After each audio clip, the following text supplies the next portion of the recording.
Hello, Bronco fans and football fans everywhere. Welcome to Broncos Breakdown on the MHRT Network. This is a show that is everything Broncos and brought to you with emotion, passion, honesty, and of course, my comments. I am your host, Bronco Bill. Guys, I just want to say I wasn't here yesterday. It was Good Friday. We just wanted to let everybody celebrate and remember and all of that in their own little way. So I thought, we just moved the show to Saturday. So that's why today is Saturday. Just want to wish everybody a happy Easter, which is tomorrow. Hope everyone celebrates and enjoys family and friends and gathering and all that. All right. Bubba says, hey guys, how you doing, Bubba? Always glad to see you. Uh-oh, Bubba, what's this? Odell Beckham is going to the Jets? Well, that was expected. Only, in my opinion, only because I thought Aaron Rodgers would seal that deal long before Odell Beckham made that commitment. Now, my thought is this. Does Odell Beckham know something? That if Aaron Rodgers is going to the Jets, or did he get a ridiculous offer that he just couldn't refuse and said, I'm going to take my chances. I'm going to go to the Jets. They look like they're building up. They look like they're moving in the right direction. I'm going to go there, and hopefully Aaron Rodgers follows me. Maybe that's what he said. I don't know, but I've sure thought Odell Beckham would wait to see what Aaron Rodgers was going to do. But hey, if the money's there and the Jets are willing to throw it around, after all, all the other 31 teams have to keep up with the Denver Broncos because we have a guy and an ownership worth $70 billion. And so a lot of those other teams that want to compete with the Broncos and what we can do have got to, spend money. And that's the name of the game. Wow, Bubba, I'm going to have to read up on that and find out about that. Yes, I did say happy Easter, everyone, but Bubba, thanks for saying happy Easter to me and right back at you. Hope you have a wonderful time with your family, friends, and whoever you are with and whatever your day brings. And one last thing for Bubba, Cubs won yesterday, man. They killed. Bubba knows I'm a big Cubs fan. A lot of you may not know that, but I am. It's the story behind it, but that's for another time. Anyways, I believe they won 10-3, 12-3, 10 or 12-3 over the Texans. So that's good. That is very good. Okay, let's get into the first topic. The first topic is this. Now, the Denver Broncos are going to look a lot. The Denver Broncos are going to look a lot different this season? No. I'm not talking about uniform changes because I certainly don't want to see that. That's not what this segment's about. But I got a little bit of that down the road as we go into the show. Any case, the Denver Broncos are going to look a lot different than last season. I'm referring to the team's chemistry and preparation. Sean Payton, that is taking the Herm Edwards approach with, and I quote from Herm Edwards, "You play to win the game, period," end quote. He's not just saying in the regular season. That's obvious. He's talking about the preseason. Why? Because you have to get the mindset of the players to believe into what you want to do with this team, how you want to structure this team, how you want to orchestrate game planning. What happens in this situation? That did not happen last year. And I was adamant about the fact that the Broncos under Nathaniel Hackett blew it by not playing the starters. Now, a lot of people said that I was in reference to the injuries. Yes and no. That is partly true. But the other thing is you have to have the chemistry. If there's issues in the preseason that are not working for the team, or the coaches and players on the same page, you work it out in preseason. You don't wait till game one of the regular season when it counts. I know I'm going off on my soapbox like I always do with this, but bear with me. Let me continue. Peyton said, and I quote, in preseason, we're going to play all of them. That doesn't mean all of the preseason games. Of course, they can play all the preseason games. He's talking about the players. They're going to play all the players. Starters, reserves, rookies, maybe walk-ons, whatever it is. They're going to play all of the players in the preseason. I continue. I go back. Let me just say that again. In the preseason, we're going to play all of them. Absolutely, we are. That's the preseason. Obviously, that's the preseason. That's what you want to do. You want to work out the kinks. He also took issues with how practices were conducted last season, particularly the lack of head-to-head drills and guys not in full gear. How are you going to get, okay, let's use another sport, all right? Let's use another sport. Let's use, let's use baseball, okay? In baseball, you don't go out on the field to play a preseason game or a practice game without having your uniform on. Why would you purposely practice in something you're not going to be playing in? That to me is stupid. Absolutely stupid. Does I don't know, name any sport. I'm not really big on other sports like, I don't know, tennis or what they do, or I play golf, but I don't know how these guys practice. I'm talking about, competition, not competition. What am I talking about? Contact. I'm talking about contact. You don't go and practice in something you're not going to be doing in a regular game. That makes zero sense. Absolutely zero sense. Because all that's doing is saying, oh, I can't hit that guy. Well, then you come to a real game and you can't hit the guy. And if you don't play in the preseason, you're not getting that repetition and all the reps that you need to get in full contact mode. It is ridiculous. And Hackett was, I'm sorry, guys, I'm going to lay it bluntly on the line. Hackett was, I don't know, I can't say those words. I can't. I want to, but I can't. He had no clue and no idea what he was doing. I mean, seriously, he let Russell Wilson run the entire show. Okay, I'm getting way off again, but you see where I'm going with this. Sean Payton wants to change everything. He wants to make it the way it's supposed to be. Not, we're just here to have fun and we're just here to, go through the motions and please everybody and huggy, kissy. No, that's not how you play football. You don't do that. You get the mindset into the format that you need to do to win. All right, I continue. He said, and I quote still, there wasn't any 7-on-7 or 1-on-1s last season. 9-on-7s or 1-on-1s last season. The approach was much different than I'm used to. This is Sean Payton quoting.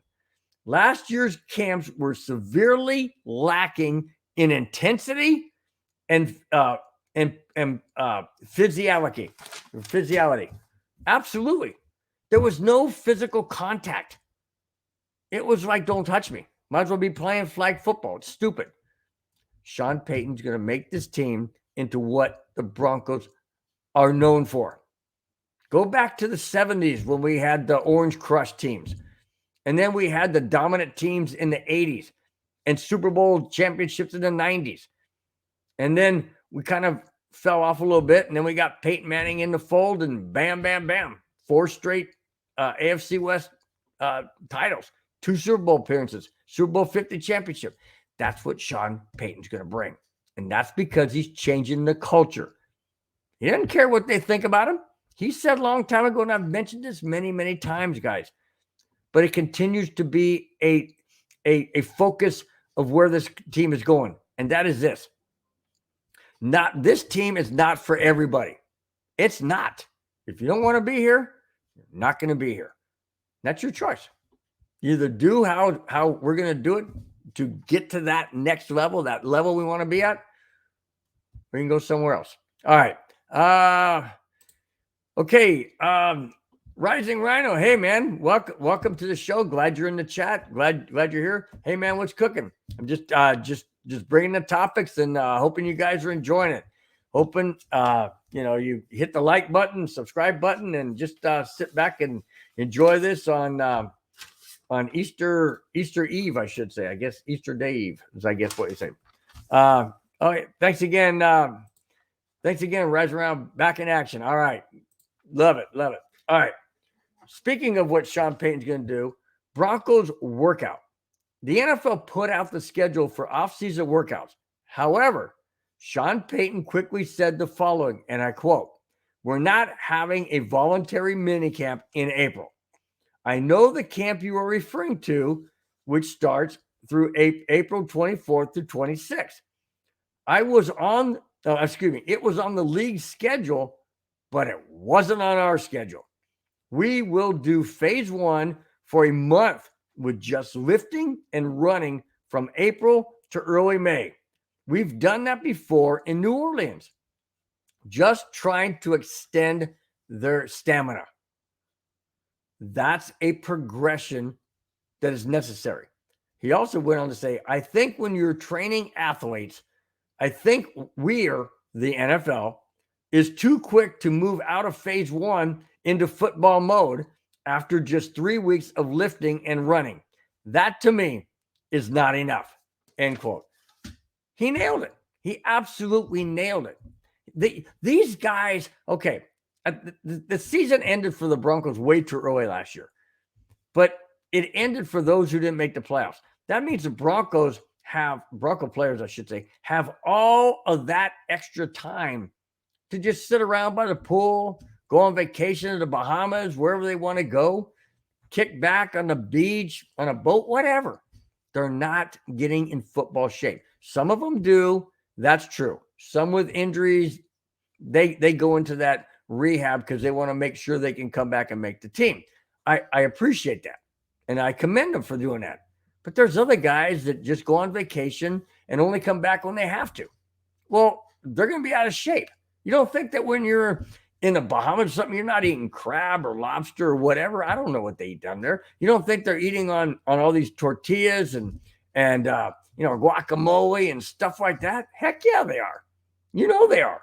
And they're not going to be in 100% shape that they would if they were lifting and running and doing all these stretching exercise things they got to do.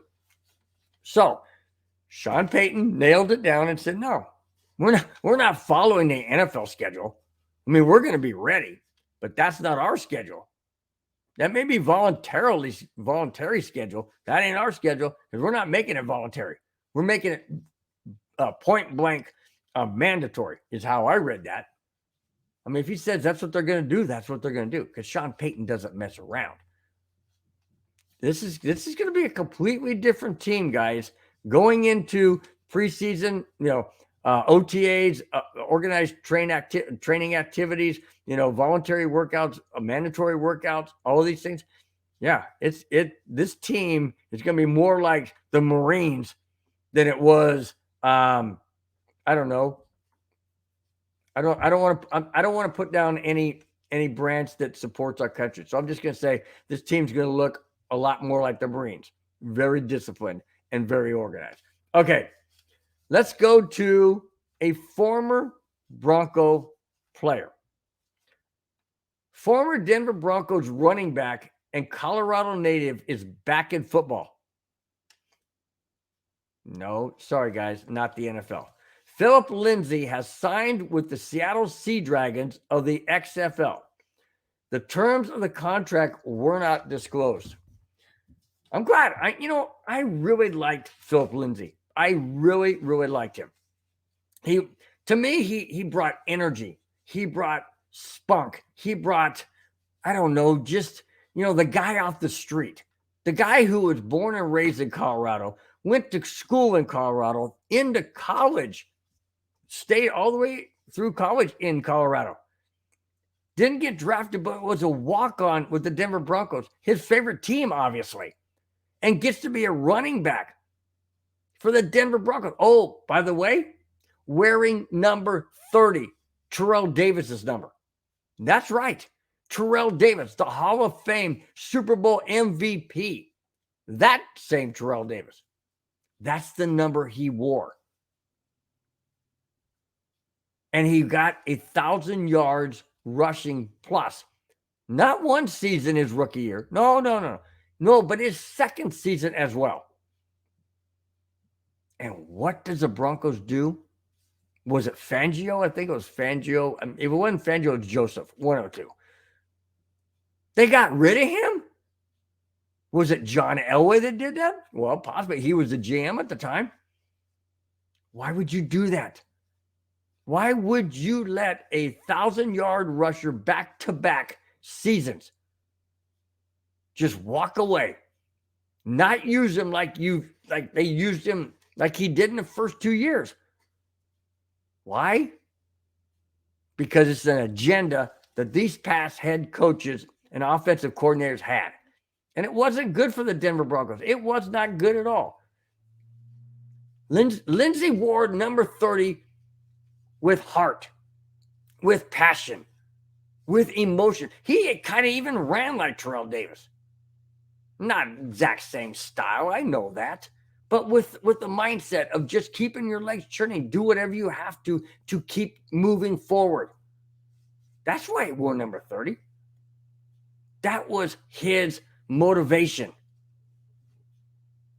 And the way the Broncos staff used, or did not use Lindsey, is absolutely not only mind-boggling, pathetic, dishonoring to the guy, and just absolutely just horrible in my eyes. Absolutely horrible what they did to Philip Lindsay when Philip Lindsay gave everything he had. Congratulate. I hope he does well in the XFL. I really do. Absolutely, I do.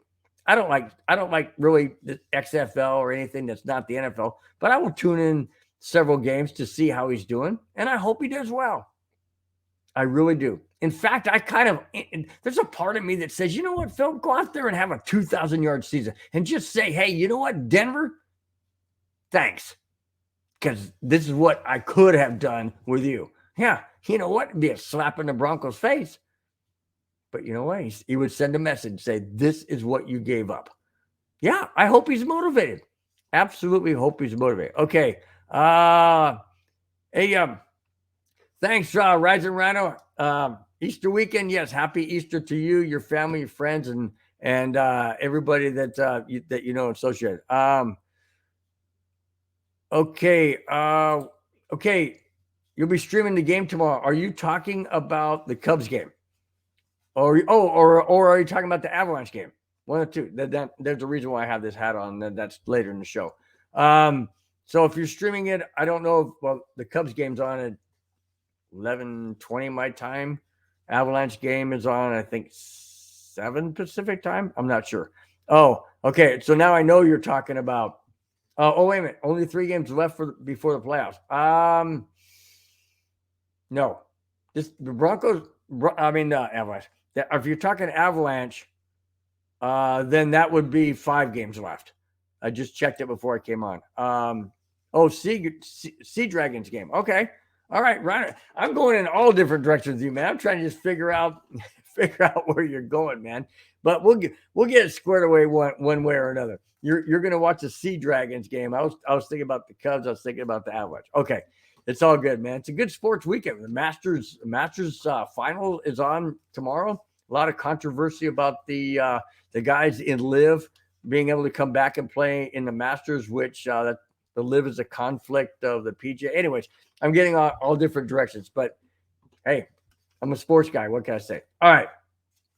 This to me is kind of sad. This is the end of an era. And I've been a Bronco fan since 1976.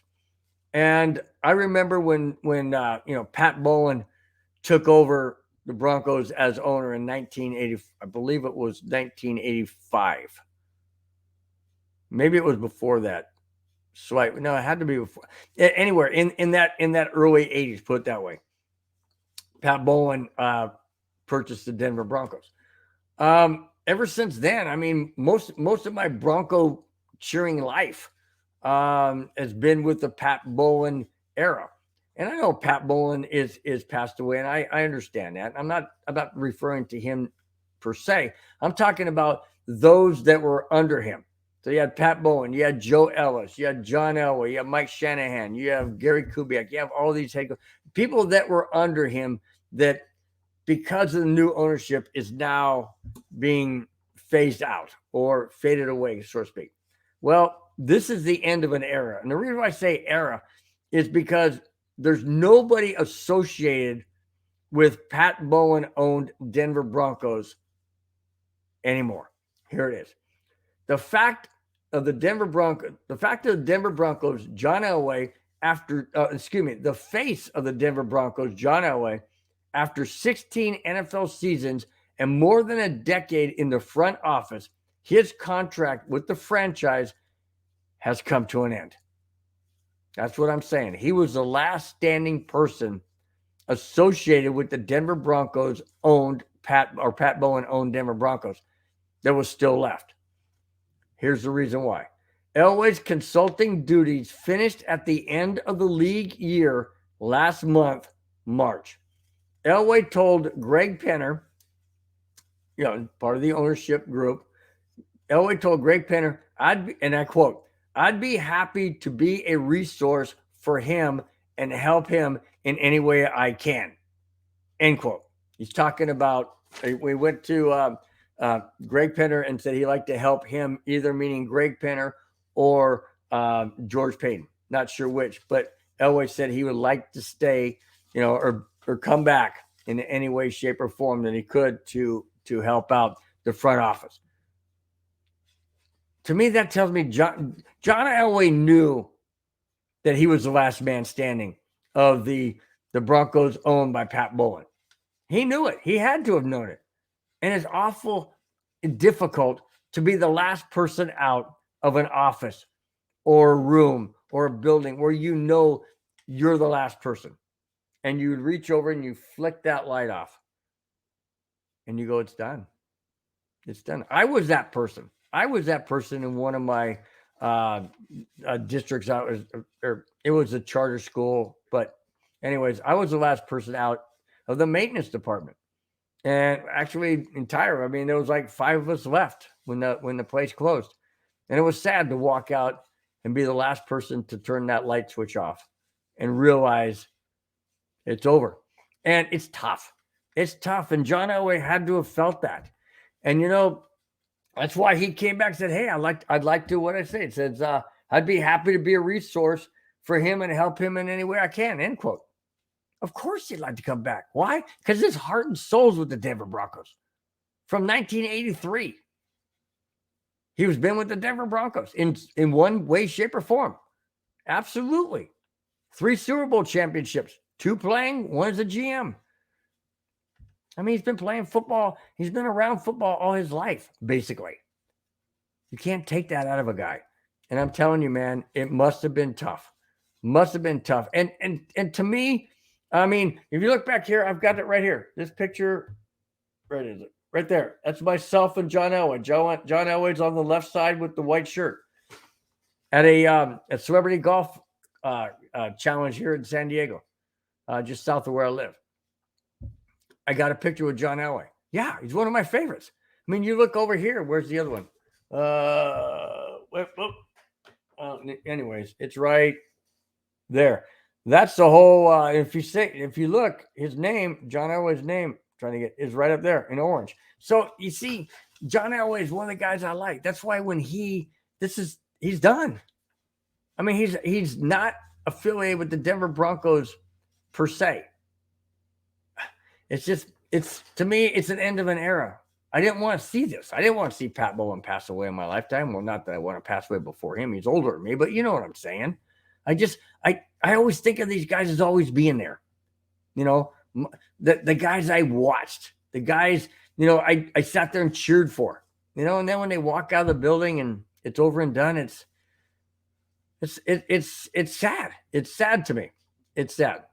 And now I know that we're in a new transition, and and things are going to get better and I'm going to be a happy guy again when we start winning all these games. I get that. But I'm just talking about the guys like Shannon Sharp and Rod Smith and Terrell Davis and John Elway and Mike Shanahan and Gary Kubiak and Dennis Smith and Champ Bailey. And I mean, it goes on and on and on. Yeah. John Elway turned out the lights for the last time. All right. Okay. Yeah,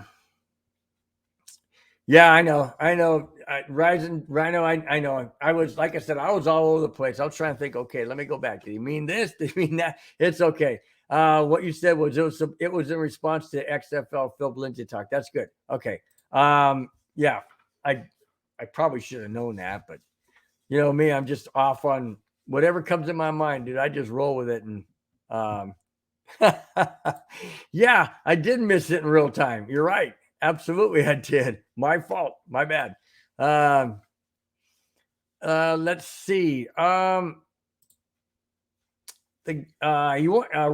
Rising Rhino asks, you guys having a party for the Avalanche game tonight? No, we are not. I talked to Madungus Creevy Mike about that, and he said with Easter being tomorrow and the things with the kids, he's got 6 kids and he's got things going on and that kind of stuff. And I believe he worked today. I'm not sure, and I know he's got stuff to do early in the morning tomorrow. He's a worship leader in his church, so I don't know if he's. I'm pretty sure he's going to that. That means something early. So no, that wasn't on the agenda. It was thought about, but it wasn't on the agenda. Sorry about that. Sorry about that, Rhino. It's just, it is what it is. And, when the holidays come around, stuff like this, a lot of things get shifted around and changed. However, we are doing the last, and I'll get into that too at the end of the show. We are getting into we are doing the last game, I should say. It's a makeup game against Tennessee, I believe. Tennessee, I believe. Let me check real quick. I'm sorry, guys. Let me check real quick because of the question that Rhino asked. The last game of the season we are doing. Oh, no, I'm sorry. Nashville. It's against Nashville Predators. That's that makeup game for that water break that flooded out their entire arena. So that one's going to be Thursday, next Thursday. So we'll definitely be doing that. All right. Let's get in. The topic for the show tonight a feature topic was, will Tim Patrick be back? Well, we all know that he had an ACL tear and happened right before the season. Came down awkwardly and just tore his ACL, and he was done for the year. Didn't even have a chance to, even play a game. Is he back? Well, that's twofold. One, how is he going to respond to the ACL surgery? How is his mind? Think about this. How is his mind going to adapt? I mean, if he's going down the field and he's cutting hard, and he wants to make that hard cut, knowing that ball's coming. He doesn't want it picked off or whatever. And he makes that cut. Is his mind going to say, oh, wait a minute, whoa. Don't hit it too hard, man, because that's how we tore the other one. Maybe it's his right leg. I don't know which leg he tore. I'm thinking, what if it's the other leg he's cutting on? And now he's got fear that if he plants that really hard, he's going to tear that. Also, on the flip side, what if we need Tim Patrick to be Tim Patrick of a couple years ago with those ridiculous, amazing catches and moves and stuff? What if we need him because we don't have, what if we don't have a Jerry Jeudy or a Cortland Sutton? I'm not saying that they're in the trade bait, because they're not. I'm just saying, what if we don't for whatever reason? And we need Tim Patrick to step up. What if one or both of them go down with a nick, a minor injury? Then what? We're going to need a Tim Patrick. Let me get into the article. Tim Patrick, on his recovery from the torn ACL he suffered before the start of last season, said, and I quote, "At this point, I'm cleared to do everything." Everything? Does that mean leg presses? Does that mean squats? Does that mean leg stretches? Does it mean hard cuts? A 90-degree angle? Hard cuts? Does it mean flying down on a fly pattern and stop and turn? Again, planting those feet to get those knees and legs to move in the direction you want can be mind controlled. Do I go full bore? Do I give it everything I got? Do I take that chance? Trust the doctor. Trust I'm 100%. Should I trust them? Or does my head and heart and gut say don't do it? I continue. At this point, I'm just doing repetition to get myself ready to play in a game. There it is. He is starting to do repetitions. Now, does that mean stretching and exercise? Probably, most likely, yes. He's got to build himself back up. He hasn't done this in probably over 9-10 months, easily, if not more. So, yes, that's probably what he's referring to. But could he also be doing little jogging and running and getting into shape to see how that knee's going to react? Okay, I don't know. I continue. I'm talking about what he's excuse me, I should have said end quote back. Talking about what he's going to think about when he runs a route. Here it is.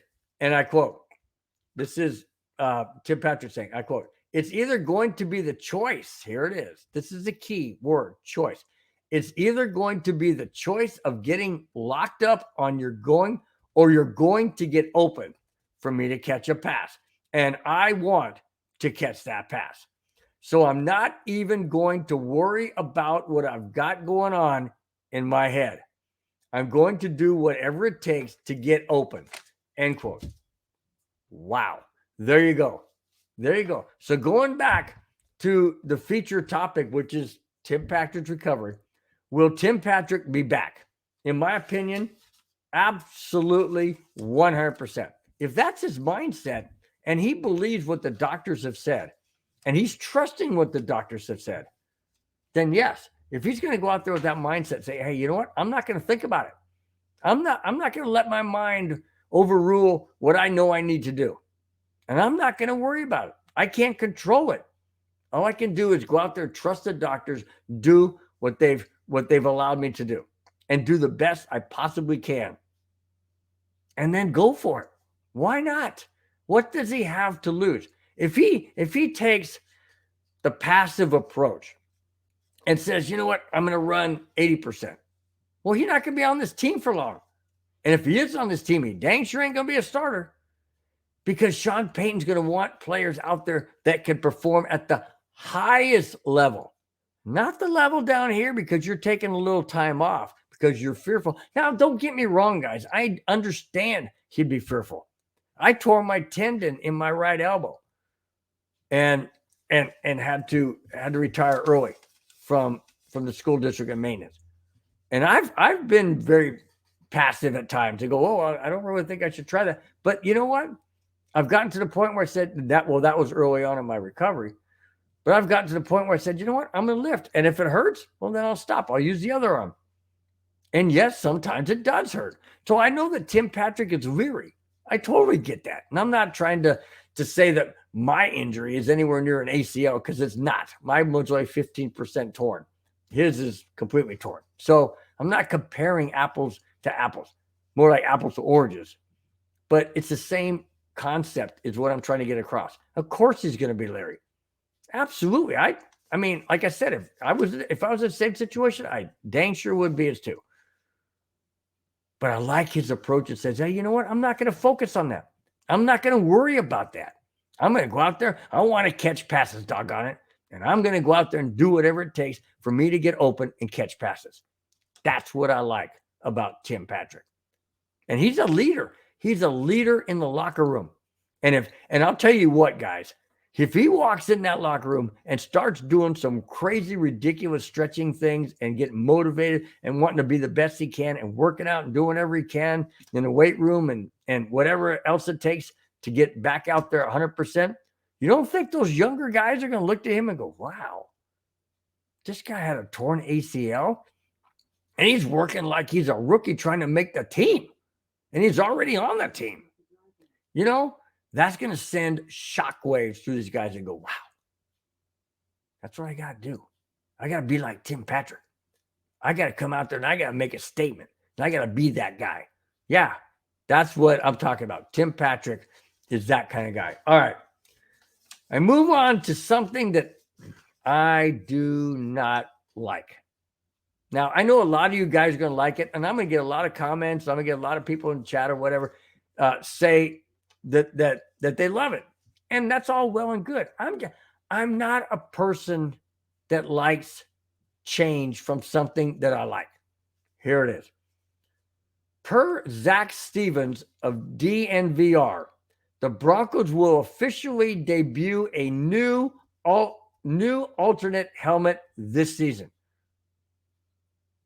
Why? We already have that.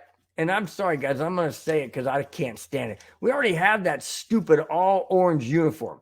I can't stand that uniform. It's way too bright, doesn't show off enough of the blue. It's all orange. It might as well be a traffic sign. I mean, my gosh, man. It's just, I don't like the orange rush. I don't like that color. I don't like that color scheme. Now, if you want to make it alternate, then make it the top jersey orange and the bottom pants blue. What's wrong with that? But all orange? And now you're going to do an alternate helmet? Oh, by the way, it will coincide with the rush uniforms. Oh my gosh, please don't be orange. And don't be white. I don't want a white helmet. That reminds me too much of the stupid Chargers or the Buffalo Bills or anything. White doesn't exude dominance. It doesn't. White is kind of like, hey, it's white. It's bland. When you walk into a house, look at my walls. They're white. They don't exuberate any, I don't know, energy. The stripes up here sure do because they're orange and blue. They pop. They come out. Don't have white helmet. You got to be kidding me. And heaven forbid don't have an all orange one with the orange jersey and the orange pants. You've got to be kidding me. You have got to be kidding me. No. Oh, it's not out yet, but it will be debuting in the fall of 2023. Does that mean prior to the preseason? To show it off? Does that mean in preseason? Probably not. It's probably somewhere during the game, this actual season. But I know they're going to introduce it prior to the season. But oh my gosh, a white helmet? I mean, I can't show you a picture. I probably should have brought it up. But you can't see it. All you see is the mask and then part of the helmet. And it looks like it's white. And maybe has, like, I don't know, the Rocky Mountains on the front or something like that. Okay, that's okay. But not white. And yes, the Rockies have snow on white. Make the helmet blue, like this hat here. Make it dark blue, like it's supposed to be. Like this jersey, this blue. What is wrong? Why do teams feel like they have to always change? I know it's money involved, and they get sales from people buying the merchandise, and I can't fault them for that. You can't fault me for not liking what I don't like. Okay, you can't fault me for that. That's my I don't want to say prerogative, but that's my feelings. I don't like them. I don't like white helmets. I just don't. I like dark, rich colors, like the Avalanche colors, the Broncos colors, even the Rockies colors. That purple's awesome. I like that. Yeah. Why change something that looks good? I know the NFL's pushing for alternate jerseys and alternate, gear because they get a cut from the revenue too. And I know it's all about marketing. Doesn't mean I have to like it. Doesn't mean I have to buy it. Probably means I won't. But my gosh, it looks like it's gonna be a white helmet, and I'm not thrilled with that. I'm just not thrilled. Sorry about that. All right, let's go to former wide receiver of the Denver Broncos, Brandon Marshall. Brandon Marshall believes the Broncos will be 10-1 or 9-2 at the start of the season. Okay, well, we don't know the schedule yet. I mean, we know the teams we're playing, but we don't know the sequence. Is the sequence, if Brandon Marshall says the Broncos are going to go 10-1 or 9-2 at the start of the season, that's 11 games, guys, out of 17. So is he telling me that we're going to be playing easy teams right out of the gate? More than halfway through the season, dang near 2/3 through the season? That doesn't sound to me like it's even possible. I mean, we got the Jets. I know we have the Jets. I think we have them at home. I know the Vikings are not easy. We got them at home. We have to play Kansas City twice, Raiders twice, Chargers twice. That's not going to be easy. That's 6 games right there. We have to play Buffalo. So where in heaven's name is Brandon Marshall coming off that the Broncos are going to be 10-1 or 9-2? I mean, I hope he's right. Absolutely, I hope he's right. But again, you have a Sean Payton first year in Denver, first year in Broncos country, first year with Russell Wilson, as his quarterback. I know he coached him in a Pro Bowl, but that's totally different. Completely different offensive game plan, offensive playbook, completely different mindset in a head coach than he had in Hackett. So I don't know. I just can't see the Broncos going 9-1. I mean, 10-1 or 9-2. I dang sure hope that happens. But holy smokes. I mean, me personally, I don't know the teams we're playing out of the gate, but in the first 10 games, I'll be happy if we go 7-3. I'll even be happy if we go 6-4, tell you the truth. That'll be one game more that we'd won all last year.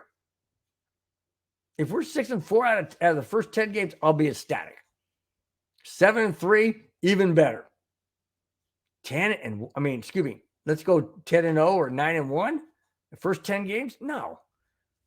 To me, not even realistic. Possibility? Anything's a possibility. Realistically, I don't see it. Because first and foremost, I don't know the teams we're playing. Second of all, I don't know how the team's going to look during preseason.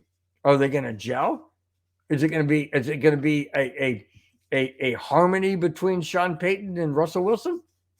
Russell Wilson's receivers, the running backs. Remember, we have new guys on the team, guys. We have new players. 10-1 or 9-2. It's okay. I'm going to quote Brandon Marshall, and this is what he said. The Broncos are going to get off to a hot start, and they're going to sustain it, end quote. Whew. Man, I don't know. I think he's looking through orange-colored glasses because I do not see 10-1 or 9-2. I absolutely do not see that.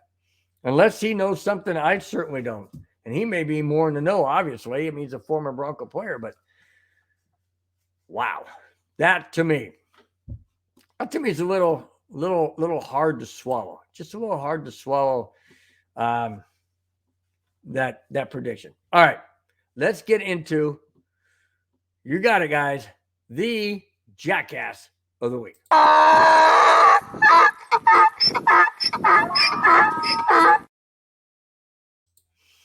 Okay, this jackass of the week is a current Denver Bronco player. I don't like bringing in Bronco players because that's my team. I don't want to put them in the spotlight of being the jackass of the week.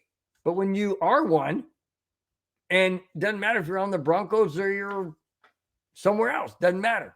When you do stupid things, then to me, you are the JAOTW, jackass of the week. All right, here we go. Broncos cornerback, Faion Hicks. Now, I know he's not a starter. He's not like the number one defensive cornerback. That's obvious. But he's still on the team. I continue. Broncos cornerback Faion Hicks was arrested in South Florida last weekend. Hicks was pulled over on April 1st for failing to stop at a stop sign. Okay, I'm in California, guys. when you come up to a stop sign in California, it's called the California ooze. What it is you got the stop sign right here, and you kind of come up and you slow down, you slow down, you slow down, and then you keep going. You never really fully stop. Now, I don't know what Florida's is, and I know the word stop means stop. Doesn't mean slow, doesn't mean California ooze, it means stop. I get that. And I do stop when, I do the ooze. I will admit, I do the California ooze, but I don't do it blatantly. Like, I don't sit there and just see look at a stop sign. Even when I go to work at 4:30 in the morning at the golf course, be there at 5, and there's nobody on the road, and there's a stop sign, I stop. Why? Because it says stop. It doesn't mean stop whenever you want to. It doesn't mean stop, unless you're a football player. No, it means stop. Any law says stop. You got to stop. Okay? So you stop. That's what you're supposed to do. So it says that he failed to stop at a stop sign. I'm not going to say that it was an ooze because I don't know. It doesn't say that. But if the officer felt that he didn't stop, well, then he didn't stop. Okay. When the officer approached Hicks' car, he smelled of strong odor of cannabis. Okay. Marijuana. Hicks, however, told the officer that there wasn't any cannabis in the car, that he smoked some a few days prior. Now, I don't know, I don't smoke marijuana, so I don't know. But I don't know how long it lingers on your body, in your breath, in the car, whatever. But I do know that I did smoke cigarettes. I haven't smoked in over 30 years, 40 years. But anyways, I know that when you smoke cigarettes or around somebody that does, and it gets on your clothing, it doesn't last for no freaking 3 days. Now, he used the word, and I quote, I quoted. Hicks said, however, I didn't quote. It said Hicks, however, told the officer, this is from the article, that he wasn't smoking cannabis in the case that he smoked a few days prior. The word few is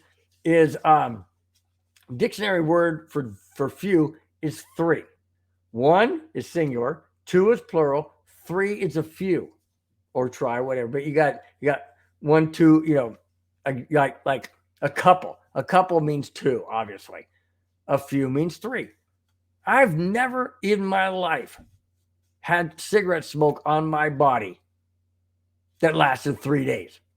Now, if you're smoking a lot, sure, it's going to get in your clothing, but you change your clothes, right? I mean, you're not going to wear the same clothes for 3 days, Hicks. Are you, or do you? You're going to wear the same clothes for 3 days? Really? Well, then maybe it was on there. But you're not going to do that. You're going to take a shower. You're going to change. It's not going to be in the car for 3 days unless it's all locked up. And even then, it soaks down into the fabric or whatever. It's not going to be in there. Why would you tell a police officer who pulled you over for a stop sign violation and tell him, oh, no, I told the officer there wasn't any cannabis in the car, that I smoked some a few days prior? Okay. All right. Well, the officer's kind of tipped off now, right? Here we go. Due to the smell, the officer searched the car and found the following. Ready? Oh, boy. A firearm under the driver's seat. Okay. Okay, okay, I continue. Marijuana cigarette, multicolored foil baggies, and elastic baggies containing cannabis. Wait a minute. Didn't Hicks just tell the officer right before that? Officer, there wasn't any cannabis in this car. No, that was a few days ago I smoked. A few days ago.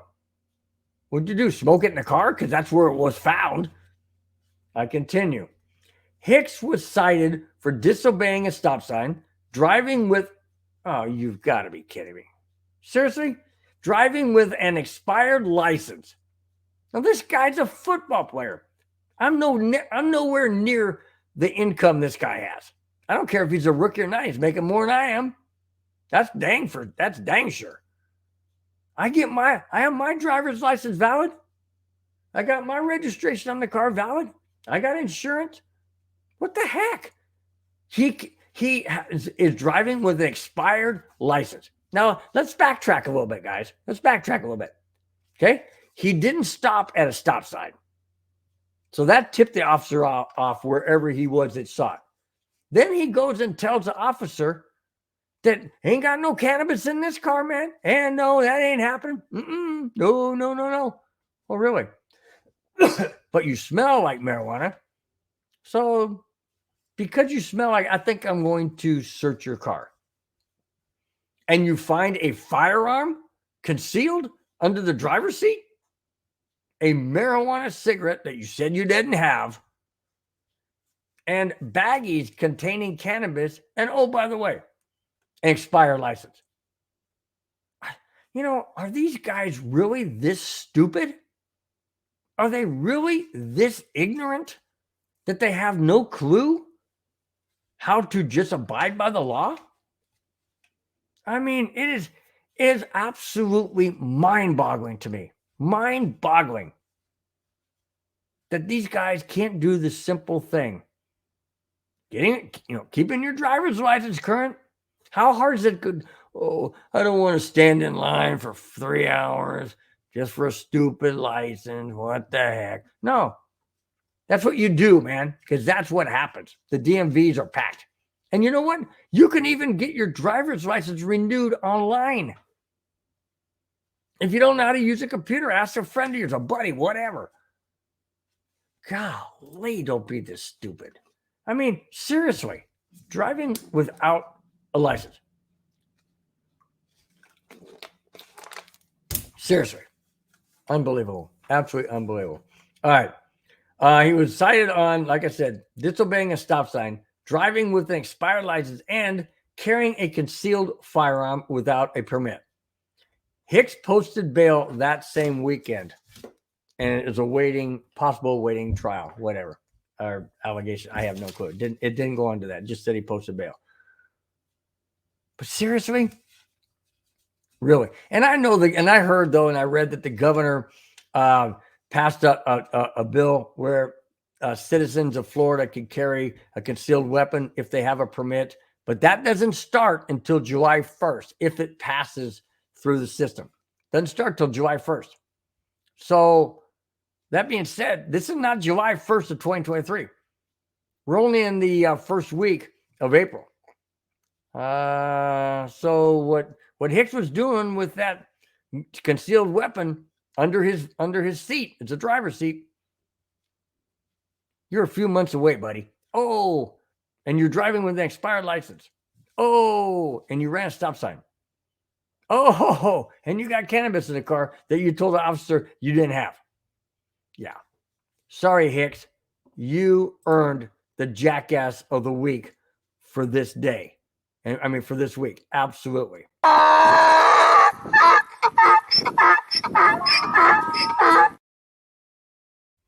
right. I go to the last topic. And the reason why I'm wearing the Avalanche hat is obviously twofold. The Avalanche played tonight, 7:30 Pacific time, my time, against the Los Angeles Kings in Los Angeles. So that being said, I wanted to bring in an Avalanche update. And I used to have the Avalanche update in my loops, but I guess I got taken out from the network. I'll have to get that put back in somehow. Okay. Anyways, I do have the Avalanche update, and here it is. The Colorado Avalanche, defending Stanley Cup champions, have clinched a playoff spot in spite of the following key games missed by key players. Here they are. Gabriel Landeskog, our captain, 76 games and counting. Helm, 64 games. Byram, 38. Nichushkin, 29. Makar, 16. Lehkonen, 14. Rodriguez, 14. And McKinnon, 12. That is well over. I mean, that's got to be, let's see, 76 and 64. That's close to 140. So we're dang near 200 games that these players have missed. So for that being said, and the Avalanche have clinched a playoff spot is absolutely remarkable. Let me continue. Not only did the Avalanche clinch a playoff spot with those games missed on April 4th, just a few days ago, they took over the last wild card spot, the third spot in the division. Nope. The Avalanche took over the top spot in the division ahead of the Minnesota Wild and the Dallas Stars. My goodness, guys, if that isn't impressive with all of those games lost to those key players, if that isn't impressive and remarkable, then you're not paying attention to the Avalanche. Absolutely not. And you're not paying attention to hockey, because that is phenomenal. Absolutely phenomenal. Now, I do have to say this. Going into tonight's game, the Avalanche at the Kings. The Kings are fighting to try. I mean, they're in this third spot of the Pacific. They're trying to catch Vegas. Well, Vegas lost today, which hurts the Avalanche, because that meant that the Dallas Stars are now have 102 points. The Avalanche have 100 points. Minnesota Wild have 78 or 98. Excuse me. Minnesota Wild 98. Avalanche have to win tonight. If they win tonight, they tie for the most points in the division with Dallas at 102. But the Avalanche have a game in hand. So that means that they would absolutely jump over Dallas as the top seed in the Central.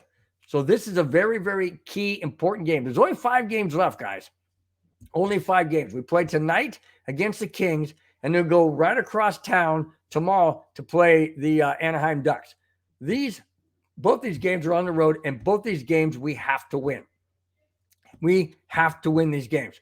I believe we still play. If I'm not mistaken, I believe we still play. Let's see. Oh shoot! Sorry, guys. I got it here real quick. We still play. Okay, so these last 5 games are this. Tonight we play the Kings at 7:30 Pacific time. Tomorrow we play Anaheim 5:30 Pacific time. Then we are at home against Edmonton 6:30 on Tuesday, and Winnipeg 5 p.m. on Pacific time on Thursday, and then a makeup game at Nashville 5 p.m. the following day on Thursday. Okay, the hardest game I see here, guys, is the LA Kings. And that's why, because the Kings are in the third spot in the Pacific Division. Anaheim, nowhere near. Edmonton, not so much. Winnipeg, nope. Nashville, yes. Nashville is there, but that's a makeup game, and that's the one where we got the game in hand. So we need to take care of business. We need to win at least 4 of the 5, if not all 5.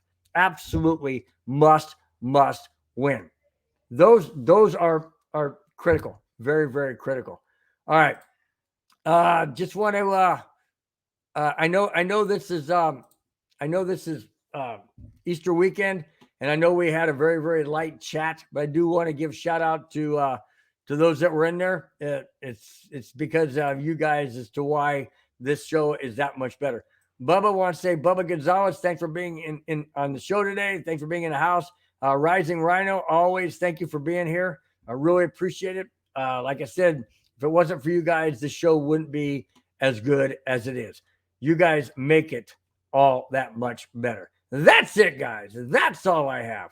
Thanks for watching. Thanks for subscribing. If you have not, please do so. Hit the like button. Tell your friends. Let's make this network grow. Let's make the show even better than you guys can make it. I know you guys can bring it. I know you guys can be a part of the show and engage. And that's what makes this show great. So thanks again, guys, for always being here. Before I get out of here, let's get to the other shows real quick.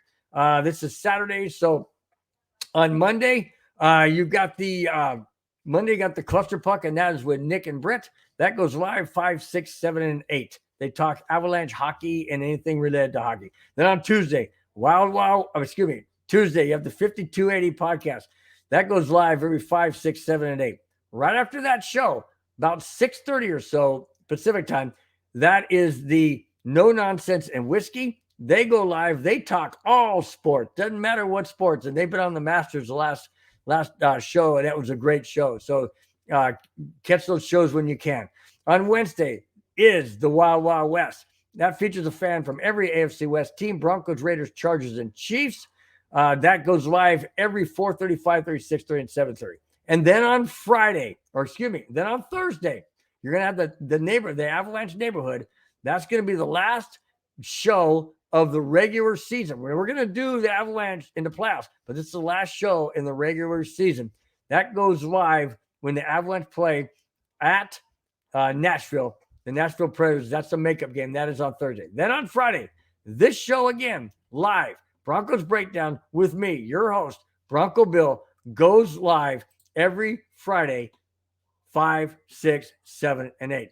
Until then, guys, have a wonderful, wonderful Easter and enjoy the time. And thanks again, guys, for your support and for everything you do for this network and this show. We'll talk to you next Thursday. Till then, bye-bye. Even when you feel low, you can still go. Even when you feel slow, you can still go. Even when there's no hope, you can still go. I never answer to no, man, I still go. Go, go, go, go, go, go.